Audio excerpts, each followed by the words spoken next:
नमस्कार, आचरण के साथ मैं हूं टीएन मनीष। इस समय हमारे साथ प्रथम नागरिक शहर की महापौर श्रीमती शोभा सिकरवार जी मौजूद हैं, जिन्होंने लोक मंत्रणा को लेकर एक संवेदनशील प्रशासन के लिए पहल लगातार चलाई हुई है। आपको क्या लगता है किस तरह कंप्लायंस हो रहा है, ज़मीन पर मामले जो हैं वो किस हद तक निराकृत हो रहे हैं? ज़्यादातर मामले जो हैं वो उनका समाधान हो जाता है। कुछ ऐसे मामले हैं जो अटक जाते हैं तो उन पर भी 10-15 दिन या महीने भर का समय दिया जाता है, तो उस अवधि के भीतर वो काम भी पूरे हो जाते हैं। जैसे शिकायतों का अंबार ज़्यादा है तो ऐसा नहीं लगता है आपको कि मैदानी जो अमला है उसमें और कसावट की ज़रूरत है? कर्तव्यों के प्रति उनकी जो लापरवाही हो कहीं ना कहीं सामने आती है, क्योंकि ऊपर तक अगर मामला आ रहा है, छोटी छोटी समस्याएं लेकर भी मैं देख रहा हूँ अब तक आ रहे हैं लोग। नहीं, अब समस्याएं तो हैं क्योंकि शहर है, शहरवासी हैं, समस्याएं तो होंगी कि जब हम फिर काम कैसे करें। कहते हैं ना, विकास एक निरंतर चलने वाली प्रक्रिया है, उसी तरह तो ऐसा नहीं है, अधिकारी भी करते हैं। कई जगह रुकावटें आती हैं, कई बार जनता से सामंजस्य नहीं बैठ पाता है, तो उन सभी समस्याओं को दूर करते हैं और मिलकर काम करते हैं। सर 13-14 हज़ार शिकायतें अब तक आ गई हैं और उनमें जो निराकरण का जो परसेंटेज है वो संतोषजनक मानती हैं?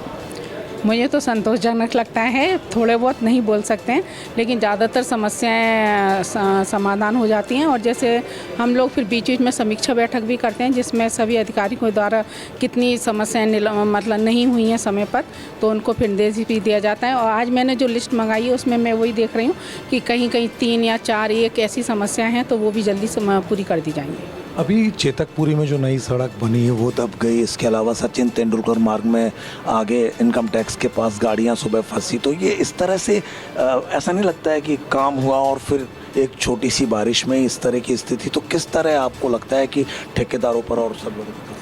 हाँ, ये बात सही है कि सीवर की जो बड़ी लाइन डाली गई उसके लिए गड्ढे भी गहरे किए गए थे, तो पहले शायद भराव अच्छा किया जाता और उसमें पानी आनी जब अच्छा दब जाती उसके बाद सड़क डाली जाती तो शायद अच्छे से वो काम करती।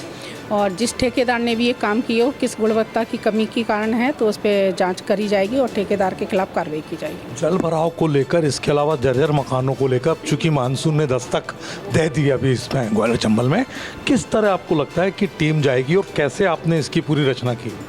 देखो, जल भराव का तो हम सभी जानते हैं कि पहले शहर मकानों के दोनों तरफ नालियाँ होती थी, सड़कों की दोनों तरफ नालियाँ होती थी, जिससे मुझे नहीं लगता है कि सड़कें भी ख़राब होती थी और पानी का निकास अच्छे से होता तो ये समस्या आती नहीं थी। लेकिन आजकल लोगों ने ही नालियाँ बंद कर ली हैं, तो उसके जिम्मेदार कहीं ना कहीं हम लोग भी हैं। तो मुझे लगता है इसलिए शायद ये सारी समस्याएं आती हैं और इन पर भी निराकरण किया जाएगा। जहाँ जहाँ समस्या आएंगी मशीनों के द्वारा निकलवाएं, क्योंकि सीवर के वो चैम्बर में पूरा पानी नहीं निकल सकता है, थोड़ा तो निकल जाएगा, लेकिन जहाँ कचरा फंसा वहीं पानी रुक जाएगा। तो वही कारण है सड़कों पे पानी भरने का। आखिरी सवाल कि इस समय जल संरक्षण का दौर अब है, क्योंकि बारिश का पानी, वर्षा जल अगर हम संग्रहित करते हैं तो कहीं ना कहीं हमारे आने वाले दिनों के लिए एक आसानी होती है।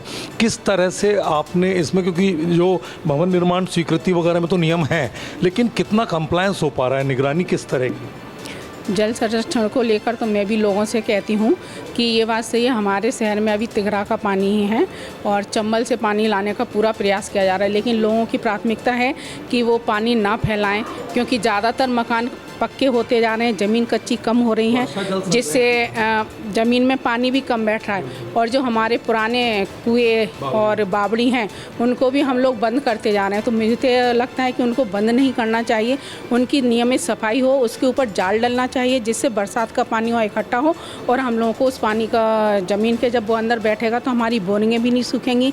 और इसी तरह हम लोग को पानी का बचाव करना चाहिए, पानी कम से कम फैलाएं। और ये जो भवन वगैरह बनते हैं नए और जितने भी निर्माण स्वीकृति होती है उसमें वर्षा जल संग्रहण के लिए, उसमें वाटर हार्वेस्टिंग का है कि वो लोग स्वीकृति लेते हैं, लेकिन कई जगह नहीं होता है। तो मुझे लगता है उसी समय तुरंत कार्रवाई करना चाहिए, काम को रोकना चाहिए, जिससे लोग जागरूक हों। अपने जो भी मल्टियाँ बनती हैं, जो भी हॉस्पिटल बनते हैं, घर बनते हैं, उनमें वो लोग वाटर हार्वेस्टिंग जरूर कराएं, क्योंकि हम लोग अभी नहीं सुधरेंगे तो हो सकता है हम अपने आने वाली पीढ़ी के लिए आगे बहुत बड़ा नुकसान करके जाएं। जर्जर मकानों को लेकर के लगातार प्रयास चल रहे हैं, चिन्हित किए जा रहे हैं, बारिश में घटना दुर्घटना हादसे ना हो उसको लेकर। जर्जर मकानों के लिए भी बोला है कि लोग आना खाली कर दें, क्योंकि कोई बड़ी दुर्घटना हो उससे पहले, और उसके बाद उन मकानों के लिए कार्रवाई की जाएगी। तो आप थी श्रीमती शोभा सिकरवार, जिन्होंने पूरी तरह से लोक मंत्रणा के उद्देश्य और लोक मंत्रणा में आ रही शिकायतों के जो निराकरण का प्रतिशत है उस पर संतोष तो जताया, लेकिन ये भी माना कि विकास एक निरंतर चलने वाली प्रक्रिया है, इसलिए इसमें कसावट हमेशा होती रहनी चाहिए। कैमरा पर्सन विक्की सिंह के साथ टीएन मनीष, आचरण न्यूज, ग्वालियर। देश दुनिया की सभी खबरें देखने के लिए जुड़े रहिए आचरण न्यूज से। आचरण न्यूज, हर कदम आपके साथ।